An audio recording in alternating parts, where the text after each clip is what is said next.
Now's a great time to plan your day away to the nation's third largest Army museum here on the base of Fort Lee. The United States Army Quartermaster Museum is an excellent collection. Corey Twilley takes us for a look.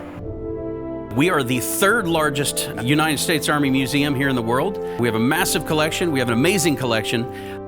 So we've designed this museum to take everybody on a journey through the history of the Quartermaster Corps. Today, you can come through here, you can see examples of all these uniforms, amazing examples from the 1830s all the way up through modern uniforms. You'll also see the evolution of camouflage. We try to present our material not just as a two-dimensional artifact or things like that, but as an actual display, a three-dimensional display that you can kind of see things in their natural element. This piece right here is a very important piece. It's one of the best design pieces that the Quartermaster Corps has ever come up with, the DUKW, or Duck 353. This thing was designed as one of our first amphibious vehicles. From conception until production was only 9 months.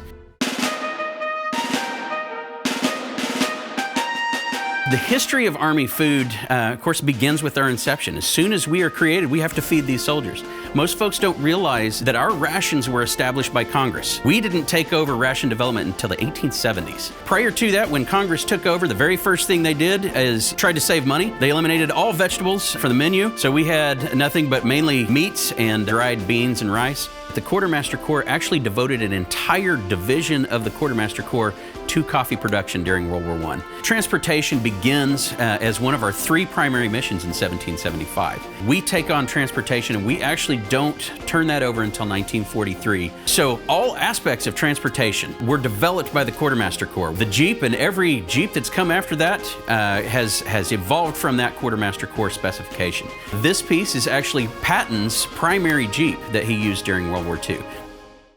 I would be remiss if I didn't show you all this piece right here. This is actually one of Eisenhower's living quarters. There were 4 of these that were designed and built for General Eisenhower. This is his personal living quarters, one of those 4. It's the only one that still exists. This has been completely restored back to the way it looked in the 1940s. This is kind of like one of your first RVs. One of our missions here on Fort Lee is to also train all of what we call our riggers. These are the soldiers that pack and prepare parachutes and a lot of the items that we aerial deliver. We deliver these things via aircraft, helicopter, all that stuff. So we do all that training here. So we touch on that aspect of our history as well. This is the very first federal government produced 50-star flag.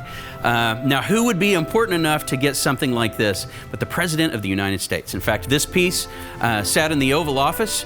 It was uncased for the very first time by President Eisenhower himself. This is Ulysses S. Grant's saddle. This is the saddle that he used during the Civil War. When we got into the recent wars, especially the war in Afghanistan, we realized that the only way that we could supply a lot of these soldiers in the special forces that were fighting up in the mountains of Afghanistan was the same way that we've been doing it for the last 150 years.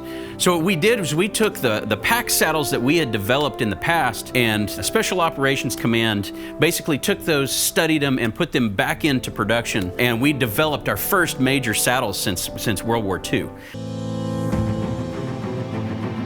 So George Watson was a laundry specialist during World War II.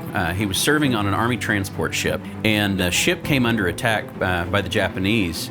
And unfortunately, the ship took several torpedoes. It eventually sank.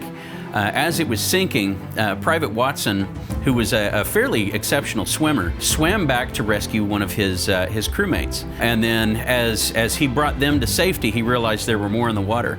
So he swam back out to rescue another. He made that trip 9 times. He saved 9 different lives, and on his 10th try to go back and save another crew member, he was actually pulled down with the ship and passed away. In 1997, President Clinton awards the Medal of Honor to Private Watson for his heroic actions.